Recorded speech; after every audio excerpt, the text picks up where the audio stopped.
Study Guide, Math Test number 5. Number 1, what fraction of these shapes are hearts? There are 4 shapes altogether, and 1 is a heart, so 1/4 of the shapes are hearts. 2, write a fraction equivalent to the shaded portion of the above diagram. There are 4 sections, and 3 are shaded, so 3/4 are shaded. Circle the true statement or statements below. I'm comparing 1/3 and 4/9. The numerators are different, the denominators are different, so I want to find equivalent fractions with least common denominator. I know that the least common denominator of 3 and 9 is 9. And to find my equivalent fraction, I multiplied 3 times 3 to get 9, so I must also multiply the numerator times 3, so 1 times 3 is 3. 3/9 is not greater than 4/9, so this is not true.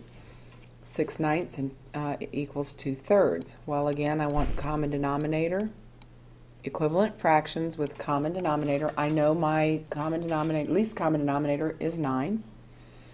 I don't have to change anything here because it's already ninths. 3 times 3 is 9, so 2 times 3 is 6. And 6/9 does equal 6/9, so this is true. 5/10 is less than 4/6. I'm going to use number sense here instead of common denominators because I know that 5/10 is 1/2. I also know that 3/6 is 1/2, and since 4/6 is greater than 3/6, 4/6 is greater than 5/10, so that's true. I want to place greater than, less than, or equal between the fraction pairs. I notice here that I have the same numerators, so if the numerators are the same, I look at the denominators. The smaller denominator is actually the larger fraction because 6 are larger pieces than ninths, so 4/6 is greater than 4/9. Here I have the same denominators, so I'm comparing numerators. 7/8 is greater than 5/8. 1/3 and 4/12. I don't have the same numerator or the same denominator, so I want to find equivalent fractions with common denominator. The least common denominator of 3 and 12 is 12. So 3 times 4 is 12. 1 times 4 is 4. So 4/12 equals 4/12. So 1/3 equals 4/12. 4/5 and 7/10. Again, different numerators, different denominators. I want equivalent fractions with common denominators. I know my least common denominator of 5 and 10 is 10. I don't have to do anything to 7/10 because it's already tenths. 5 times 2 is 10, so 4 times 2 is 8. 8/10 is greater than 7/10. Which fraction listed could be placed in the space to make the statement true? So I'm looking for a fraction that is greater than 4/5. So I'm going to start with this one because it's already got the same denominator. 3/5 is not greater than 4/5, so this isn't true. I'm going to look at 2/10 now. So I want an equivalent fraction to 4/5 that has the same denominator of 10. 5 times 2 is 10. 4 times 2 is 8. So if I put 2/10 here, 2/10 is not greater than 8/10, so that's not true. And then I know I can find an equivalent fraction with 15 as a common denominator. 5 times 3 is 15. 4 times 3 is 12. Now I'm looking at 12/15 and 13/15. And 13/15, if I put that here, is greater than 12/15. So this is the correct answer. Number 9, what fraction is equivalent to 125 thousandths? This is one of those where 5th graders just need to know that 1/8 is equivalent to 125 thousandths. Number 10, what fraction is equivalent to 7/10? Well, I'm just going to write what it says, 7/10. So that's my fraction.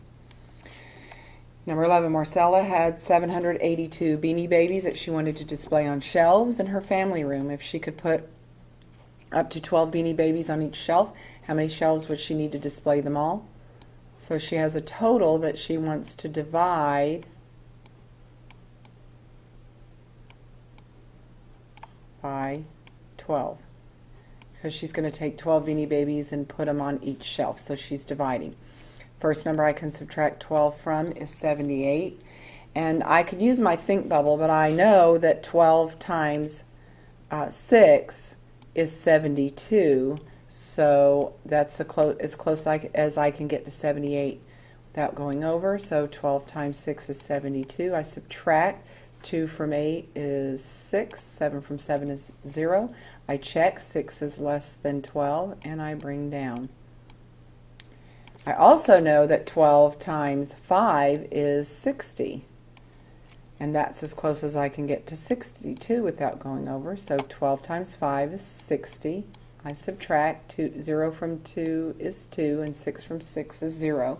Check, 12 is less than, or 2 is less than 12. I have a number above the last number, and there's nothing to bring down. But this is not the answer, because it says how many shelves would she need to display them all. This remainder are 2 Beanie Babies, and she wants to display them all, so she's got 65 shelves that have 12 Beanie Babies, and the 2 Beanie Babies left would require another shelf, so 66 shelves would be needed. Kendra walked a total of 2,014 and 5/10 meters in 5 days. If she walked the same number of meters each day, how many meters did she walk? So you're dividing 2,014 and 5/10 by 5. When you divide with a decimal dividend and a whole number divisor, you bring your decimal up and just divide as you normally would. First number I can subtract 5 from is 20, and I know 4 times 5 is 20, so I subtract. 20 from 20 is 0. Check, 0 is less than 5, bring down. I can't subtract 5 from 1 at all, so that's going to be 0. 5 times 0 is 0. I subtract, 0 from 1 is 1. Check, 1 is less than 5, bring down the 4. And I know 5 times 2 is 10. Subtract, 0 from 4 is 4. Check, 4 is less than 5, and bring down the next number. And I know that 5 times 9 is 45. Let me squeeze that in there. And I have 0. 0 is less than 5. I have a number above the last number. There's nothing to bring down, so I'm done. And let's make that decimal a little larger. So 402, that's a 2, and 9/10 meters. Circle the fraction that is equivalent to 25 hundredths, and again that's one that you just need to know that 1/4 is equivalent to 25 hundredths. 26 and 4/10 divided by 3, so let's go ahead and set that up. And again, I'm multiplying by a decimal dividend, so I want to, and a whole number divisor, so you move your decimal up. First number I can subtract 3 from is 26. 8 times 3 will get me close without going over, because 8 times 3 is 24. I subtract, 4 from 6 is 2. 2 from 2 is 0. Check, 2 is less than 3. I bring down, and again I know that that's 8, because 8 times 3 is 24. And I subtract 24 from 24 is 0, so 8 and 8/10. Mr. Simpson collected 236 cans for the food drive on Monday. On Tuesday he collected 345 cans. On Wednesday he collected 75 more cans than he did on Monday. How many cans did he collect on the second and third days combined? So Tuesday and Wednesday are the second and third days. Tuesday is 345. Now Wednesday is 75 more than Monday, so in order to figure out how much he collected on Wednesday, I have to add 75 and 236. 6 and 5 is 11. Carry the 1. 7 and 3 is 10 plus 1 is 11. and that's 311. So now I'm going to add 311. 5 and 1 is 6, 4 and 1 is 5, and 3 and 3 is 6. So 656 cans. Write each fraction in simplest form. So to do that, you need to find the greatest common factor, and the greatest common factor of 8 and 12 is 4. Remember that factors are numbers that divide evenly. So I'm going to divide the greatest common factor into both. 8 divided by 4 is 2, and 12 divided by 4 is 3. The greatest common factor of 6 and 10 is 2. So I'm going to take that and divide that into both the numerator and the denominator. 6 divided by 2 is 3, and 10 divided by 2 is 5. Jane had $75 and wanted to spend as much of it as she could. Which of the following could she have purchased? If she bought 2 shirts and they were $30 each, that would be $60. So if I add those, I get $102, so it can't be that. 1 shirt for $30 and a coat for $50. If I add those, that's $80, so it can't be that. Oops, the second one. And 23, 2 shirts for $23 each, so 23 and 23, and then a jacket for $27. So let's all add that up. 3 and 3 is 6, and 7 is 13. 2, 4, 6, and 1 is 7. 73, so dollars. So this would be the amount she could purchase, or what she could purchase for $75. Order the following from least to greatest.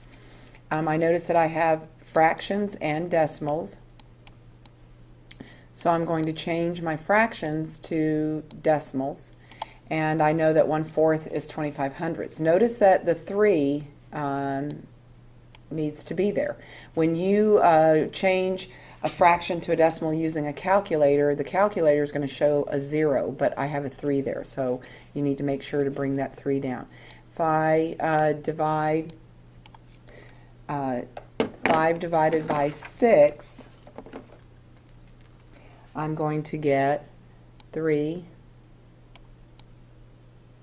and 83, but the 3 repeats. So I draw the line to show that the 3 repeats. Now I want to make apples to apples now that I have them all decimals. I have 3 decimal digits here, so I want 3 here, I want 3 here, 3 here, and 3 here. And now I can go ahead and compare. The whole numbers are the same, so I have 250, and I need to go back and correct this. This is not a 0. I know the 3 repeats, so that's going to be another 3 there. And now I'm looking at 250, 833, 70, 898. So 70 is actually my smallest one, and I'm going to go to the original number, which is 3 7/700, and mark that out. Then my next number would be, it looks like 3 98,000ths, because 98 is the next smallest number, so I'm going to mark that out. And then I've got 250, 833, and 800, so this would be my next, and again I'm going to use my original 3 1/4 and mark that out. And then 3 8/10 and mark that out, and then 3 5/6.